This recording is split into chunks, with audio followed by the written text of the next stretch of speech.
നമസ്കാരം. ജന്മഭൂമി 2 മിനിറ്റ്സിലേക്ക് സ്വാഗതം. അട്ടച്ചാക്കലുകാരൻ ദാസ് പി ജോർജിന് സൗമ്യനും ശാന്തനും സർവോപരി സമനില തെറ്റാത്തവനുമായ മുഖ്യമന്ത്രി പിണറായി വിജയൻ നൽകിയ ഹോംവർക്ക് ഗംഭീരമായി. കിഫ്ബി പണമില്ലെങ്കിൽ പിന്നെ എന്തെടുത്തിട്ട് ഇപ്പറയുന്ന തള്ളുകളൊക്കെ നടപ്പാക്കുമെന്നാണ് സഖാവ് ദാസന് ചോദിക്കാൻ മുട്ടിയത്. ചോദ്യമെന്ന് കേട്ടപ്പോഴേ വിറകയറിയ പൊന്നുതമ്പുരാൻ അതൊക്കെ വീട്ടിൽ പോയി ചോദിക്കാൻ ആജ്ഞാപിക്കുകയായിരുന്നു.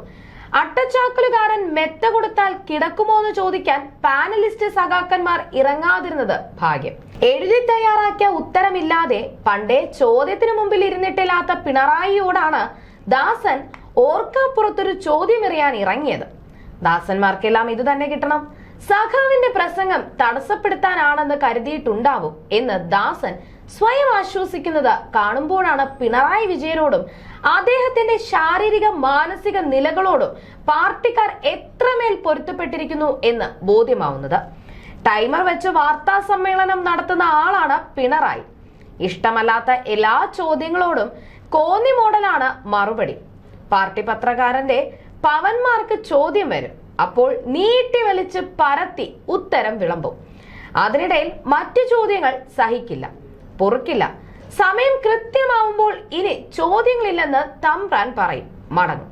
ഇതാണ് കഴിഞ്ഞ 10 വർഷവും കണ്ട പിണറായി വിജയൻ. അല്ലെങ്കിൽ പിന്നെ തള്ളാൻ സാധ്യതയുള്ള ചോദ്യമാവണം. ബ്രണ്ണൻ കോളേജ്, വടിവാൾ, അതിനിടയിലൂടെ രജനി മോഡൽ വരവ്, പ്രത്യേക ആക്ഷൻ, അങ്ങനെ സ്വയം പൊങ്ങിത്തരമാണേൽ എത്ര നേരം വേണമെങ്കിലും ഇരുന്നെഴുന്നള്ളിക്കുന്നതിന് കേമനാണ് മുഖ്യമന്ത്രി. അതുപോലെയാണോ പൊതുപരിപാടിക്കിടയിൽ ഉയരുന്ന ചോദ്യം?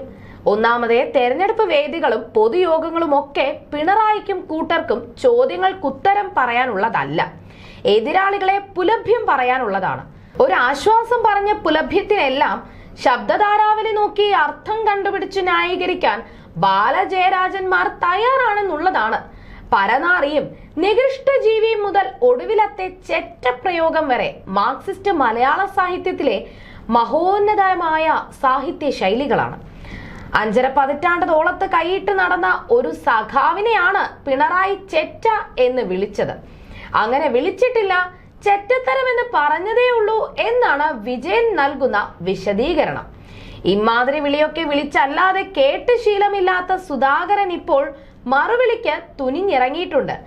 MM മണി മുതൽ സുധാകരനും സജി ചെറിയാനും വരെ ചൊറിയുന്ന വർത്തമാനമല്ലാതെ ഇന്നേ വരെ നല്ലതൊന്നും മറ്റുള്ളവരെ പറഞ്ഞതായി ചരിത്രമുണ്ടെന്ന് നമ്മൾ കേട്ടിട്ടില്ല. കുന്തവും കൊടച്ചക്രവും മറ്റേ പണിയും കോണകമിട്ട പൂജാരിമാരും ഒക്കെ സുധാകരാദി മാർക്സിസ്റ്റുകളിൽ നിന്ന് കേട്ട് കേരളത്തിന്റെ ചെവി വൃത്തികേടായതാണ്. ആ സുധാകരനെയാണ് പിണറായി ചെറ്റെ എന്ന് വിളിച്ചത്. ഇനി എന്തെല്ലാം വിളിക്കാനിരിക്കുന്നു, എന്തെല്ലാം കേൾക്കാനിരിക്കുന്നു. കുളിപ്പിച്ച് പൗഡറിട്ട് പുട്ടിയിട്ട് മിനുക്കി നിർബന്ധിപ്പിച്ച് ചിരിപ്പിച്ച് PR സഖാക്കന്മാർ ഒരുക്കിയിറക്കിയ പിണറായി തനി നിറം കാട്ടി തുടങ്ങിയതോടെ എല്ലാ ജില്ലാ സെക്രട്ടറിമാരും AK ബാലനെ പോലെ ശബ്ദധാരാവലി പഠിക്കാൻ ആരംഭിച്ചിട്ടുണ്ട്. മര്യാദക്കാരനും സൗമ്യനുമാണ് മുഖ്യമന്ത്രി എന്ന് വരുത്താനാണല്ലോ മോഹൻലാലിനെ വരെ രംഗത്തിറക്കി പണ്ട് പാടിയതും കേട്ടതുമായ പാട്ടുകൾ വരെ പാടിച്ചത്. എന്തൊക്കെയായിരുന്നു! പുരാണം വായിക്കുന്നു, പാട്ടു പാടുന്നു, സിനിമ കാണുന്നു.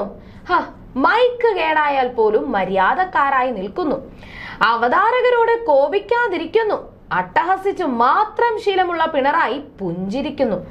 ആദ്യമായി മാവേലെറിഞ്ഞ കല്ലും ആദ്യം പല്ലുതേച്ച ബ്രഷും വരെ കഥകഥയായി പെയ്തിറങ്ങിയ സാഹിത്യ രചനകൾ നിരവധി. കേരളമാകെയുള്ള സഖാക്കൾ കോൾമയിരാണ്ട കാലം.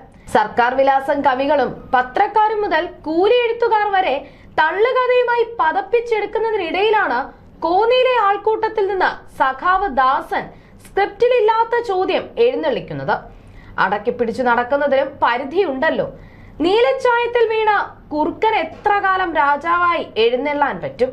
ഇനിയിപ്പം വോട്ട് ചോദിച്ച് ചെല്ലുന്ന LDFകാരോട് നാട്ടുകാർ വീട്ടിൽ പോയി ചോദിക്ക് എന്ന് പറയുമോ എന്നതാണ് പാർട്ടിക്കാരുടെ പേടി.